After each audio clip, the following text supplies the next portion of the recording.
CBSE class 12 board PYQ 2025 end of 3 marks. इसे इस प्रकार से हम सॉल्व करेंगे कि 3 में से 3 मार्क्स हमें बड़ी आसानी से मिल जाए। पहले आप लिखेंगे गिवन क्या है। Given that is concentration of K2Cr2O7 equals to 0.01 molarity. Concentration of Cr plus 3 that is 0.01 molarity. Concentration of H plus जो कि है 1 into 10 to power minus 4 molarity. According to question,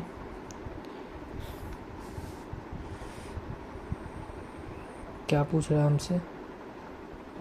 the potential for half cell, electric potential of the cell is equal to what.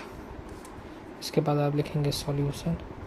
अगर आप इतना लिखते हो तो आप अगर इसके आगे सॉल्व भी नहीं कर पाते तो एटलीस्ट 1 मार्क्स या हाफ मार्क्स आराम से आपको मिल जाएगा। तो यहाँ से आप इसके आगे सॉल्यूशन आप लिखोगे। सबसे पहले आप फार्मूला लिख दीजिए electric potential of the cell का, जो कि होता है electric potential of the cell is equals to E not of the cell minus 2.303 RT by NF log concentration of cathode by concentration of anode।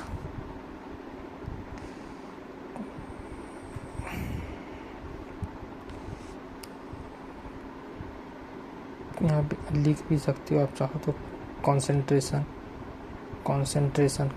Cathode by concentration of anode,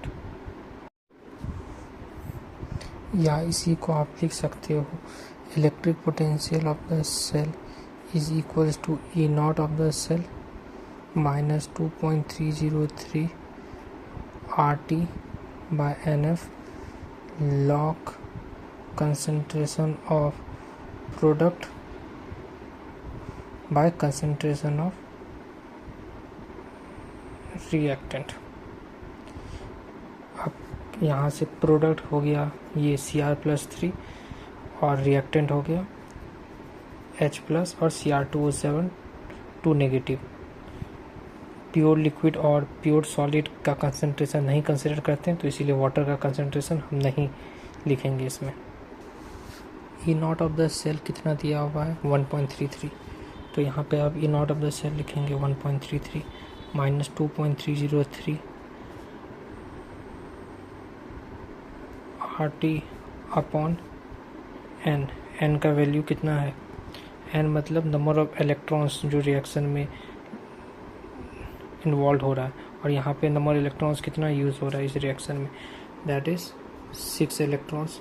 तो N की जगह लिखेंगे 6F log concentration of product that is, तो यहाँ product में क्या है Cr+3 और Cr+3 का कंसंट्रेशन 0.01 है, तो यहाँ लिखेंगे 0.01 और Cr+3 का आगे का स्टोइचियोमेट्री क्या है बैलेंस रिएक्शन में वो है 2, तो पावर 2, और प्रोडक्ट में और कोई है नहीं क्योंकि प्योर सॉलिड और प्योर लिक्विड का कंसंट्रेशन हम कंसिडर नहीं करते, तो इसका कंसंट्रेशन हम लिखेंगे नहीं।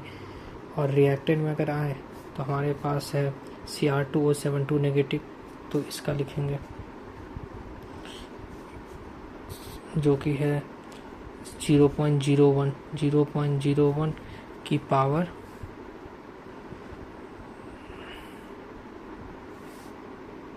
1, क्योंकि इसका आगे का स्टोइचियोमेट्री 1 है। और उसके बाद H+, तो H+ का कंसंट्रेशन था 10 to power minus 4 की पावर 14, क्योंकि इसका आगे का स्टोइचियोमेट्री 14 है। अब बस इसे सॉल्व करेंगे। 1.33 सर ये 2.303 RT बाय F ये एक कांस्टेंट है, और इसका अप्रॉक्स वैल्यू 0.06 हम ले सकते हैं बाय 6 लॉग इसका अप्रॉक्स वैल्यू होता है 0.06। ठीक, कभी कभी ये 0.059 भी दिया होता है अकॉर्डिंग टू क्वेश्चन। तो अब यहाँ से काटिए, ये एक बार में गया, ये एक बार में गया, अब बचा क्या 0.01 बाय 10⁻⁻56। इसे आप और भी लिख सकते हो, 10⁻⁻2 भी लिख सकते हो। काटिए, 10⁻⁻54 बचा। अब इसे लिखते हैं 1.33 माइनस 0.01 log 10⁻54। 1.33 माइनस 0.01 इंटू 54 और log 10 का वैल्यू होता है 1, log 10 जो कि होता है 1। तो 1.33 माइनस 0.54, तो कर दीजिए माइनस 1.33 0.54, 3 में से 4 गया तो 9, 12 में से 5 गया तो 7, दैट इज 0.79। और ये हो गया आंसर। फाइनली लिख दीजिए, that is electric potential of the cell is equal to 0.79 answer. अगर ऐसे आप एक एक चीज़ रिप्रेजेंट करोगे तो आपको आराम से मार्क्स मिल जाएगा। हाफ मार्क्स यहाँ पे फॉर्मूला लिखने का हाफ मार्क्स, अगर आप आगे सॉल्व नहीं भी करते तो 1 मार्क्स आप आराम से लेके चले जाओगे। पूरा प्रोसेस का ऐसे करके हाफ मार्क्स करके आपको, और आंसर पुराने का हाफ मार्क्स, ऐसे करके आपको टोटल मार्क्स मिल जाएगा 3 में 3। अगर कहीं पे आप सिली मिस्टेक कर देते हो तो वहाँ तक के मार्क्स आपको कंसिडर करके मिल जाएंगे। Thank you so much.